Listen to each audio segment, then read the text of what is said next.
Nggak kalah ganteng loh kan. Ya, di sini saya mendapatkan beberapa poin-poin yang sangat penting. Yang pertama yaitu jika kita ingin berkarya, kita tidak harus mempunyai guru ya. Kita bisa belajar sendiri atau dengan kata lain otodidak. Otodidak seperti kita belajar sendiri, mencari informasi sendiri, baik itu dari YouTube maupun kita melihat karya-karya editor lain. Dan juga kita harus perhatikan ya, untuk memulai berkarya itu yang pertama kita singkirkan itu rasa malas. Rasa malas yang pertama harus disingkirkan agar kita bisa fokus membuat karya-karya yang bagus. Dan karya-karya juga itu tidak tidak apa ya, tidak bisa langsung bagus. Semua butuh proses yang bertahap begitu. Oke.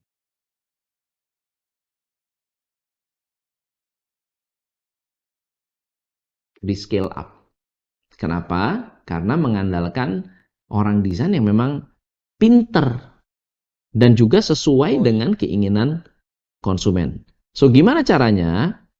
Poin-poin yang bisa saya ambil di video ini adalah yang pertama itu customer suka branding. Kita harus mempromosikan brand kita dan menseriuskan brand kita agar customer dapat teredukasi dan tahu brand kita agar mempunyai nilai. Yang kedua, brand perlu marketing. Brand kita perlu marketing agar brand kita terkenal dan membuat customer bangga karena brand kita terkenal. Exhibition. Pentingnya pengakuan agar jumlah customer semakin bertambah dikarenakan nilai yang ada pada brand kita sangat baik di mata para customer. Poin selanjutnya yaitu mengajar. Langkah menuju expert setelah kita berbagi ilmu, otomatis orang-orang yang kita ajar akan membawa nama kita. Dan nama kita akan semakin dikenal orang sebagai expert. Dan poin selanjutnya, personal branding. Kita harus membuat media mengakui kita sebagai seorang desainer dengan artikel atau video-video yang kita buat yang berkaitan dengan desain grafis. Poin selanjutnya, benchmarking. Benchmarking di sini yaitu di mana kita mereview hasil desain orang lain dengan mengikutkan desain kita sebagai perbandingan untuk membuat promosi bahwa desain kita juga tidak kalah bagus. Dan poin terakhir, komunitas. Komunitas sangat perlu karena kan kita harus membutuhkan orang-orang yang sefrekuensi agar nantinya support dari mereka bisa membuat kita semakin terkenal.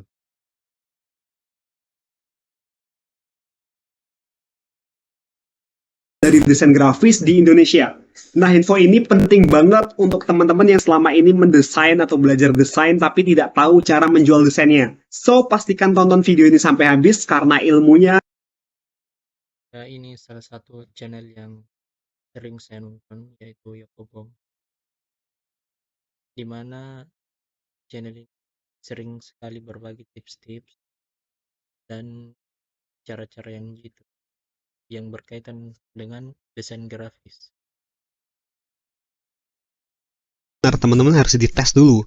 Jadi harus masukin portofolio dulu. Kalau dulu enggak sih, kalau dulu aku awal daftar pertama itu langsung daftar aja, jadi langsung keterima saja.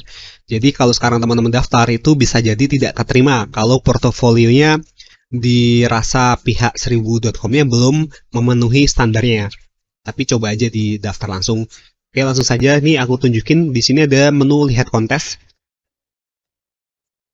Kita lihat di sini kontes-kontes desain di Indonesia tuh hadiahnya berapa aja ya. Nah, kita bisa lihat di sini desain billboard untuk toko ikan hias air tawar. Lihat hadiahnya di sini cukup besar ya teman-teman, 3.600.000 untuk desain billboard. Oke, jadi hadiahnya lumayan besar. Terus di sini kita bisa lihat desain logo untuk usaha kopi nakal. Hadiahnya 5.200.000. Wow, cukup besar ya teman-teman kalau untuk ukuran Indonesia hadiah segini. Di sini kita bisa lihat ada 360 entry. Nah, maksudnya adalah ada 360 karya yang disubmit di sini. Berakhir dalam 1 hari ini waktunya. Jadi kontes ini akan berakhir dalam 1 hari 13 jam. Nah, terus kita bisa scroll lagi ke bawah sini. Itu ada desain logo dan stationery untuk production house, ya. Terus di sini kita bisa lihat hadiahnya, wow, 7 juta. Jadi stationery itu adalah peralatan-peralatan kantor, teman-teman. Terus kita bisa lihat lagi di bawah ini ada desain kemasan premium coklat. Hadiahnya 6 juta. Lihat video-video dari aku, mulai dari tempat rekomendasi untuk bisnis, cara membuat art, dan tips-tips banyak sekali. Cara penyampaiannya juga mudah dipahami, dan ini adalah salah satu channel yang sering saya nonton.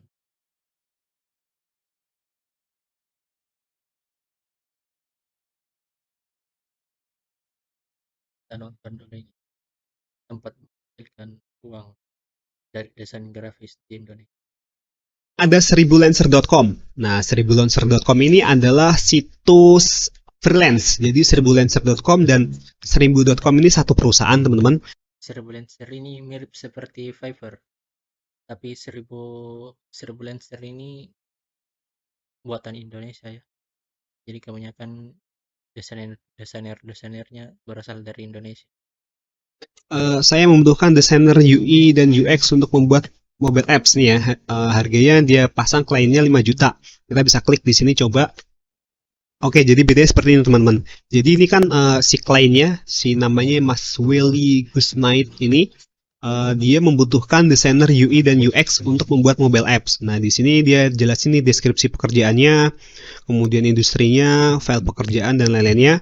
Terus di sini dia masang tarif atau ngasih harga itu 5 juta. Ini harga dari si Mas Willy-nya ini. Nah, di situs freelance itu teman-teman nggak perlu buatin desainnya dulu. Teman-teman cukup masukin namanya proposal. Di sini sudah ada beberapa orang yang submit proposalnya. Namanya aplikan. Nah, jadi aplikan ini adalah orang-orang yang sudah submit proposal. Jadi teman-teman tidak perlu membuat desainnya dulu. Nanti kalau proposal kita yang diterima, itu baru kita buatin desainnya. Sepertinya caranya cukup adil ya. Kita mengajukan proposal dan yang punya keinginan tinggal pilih proposal mana yang mengeksekusi kerjaan yang diberikannya. Kan di situs freelance itu kita nunggu dulu apakah kita di hire. Nah, kalau misalkan kita di hire, kita yang dipilih baru kita buatin desainnya. Ya, paham ya teman-teman? Nah, ini situs freelance Indonesia, jadi bahasanya Indonesia, terus kemudian kliennya juga Indonesia, brief pekerjaannya tentunya juga dalam bahasa Indonesia, jadi yang mungkin kurang paham atau kurang pede dengan bahasa Inggrisnya. Oke, selanjutnya itu ada project.co.id. Alamatnya di sini ya, project.co.id. Ini juga sama seperti 1000lancer. Ini adalah situs freelance. Oke, situs freelance berarti kita misalkan ada klien yang pasang job, itu kita cuma butuh masukin proposal dulu. Teman-teman tidak perlu mengerjakan pekerjaannya dulu. Kalau teman-teman sudah di hire, sudah direkrut, baru teman-teman melakukan pekerjaannya tersebut. Oke, paham ya teman-teman? Nah, di project.co.id ini yang aku kurang suka itu user interface-nya teman-teman. Di sini tampilan websitenya itu terlalu banyak teks ya. Kita bisa lihat di sini, aku lihatnya tuh sekilas pusing. Beda dengan 1000lancer tadi ya. Kita bisa lihat di sini user interface-nya tuh lebih rapi, lebih bagus, lebih mudah dipahami. Tapi kalau project.co.id ini itu terlalu banyak teks di sini. Dan teksnya tuh terlalu kecil-kecil gitu loh. Cuman ini projectnya juga bagus-bagus. Di sini rame juga untuk pekerjaannya. Teman-teman bisa coba register di sini gratis ya. Ini bisa lihat langsung di sini register, langsung saja daftar sebagai Oke, kalau teman-teman cari channel yang berkaitan desain grafis, saya sangat merekomendasikan channel Lokomom ini, karena channel ini banyak membahas mulai dari tips and trick dan rekomendasi tempat-tempat untuk menjual jasa desain. Oke, sekian dari saya. Umur warahmatullahi wabarakatuh.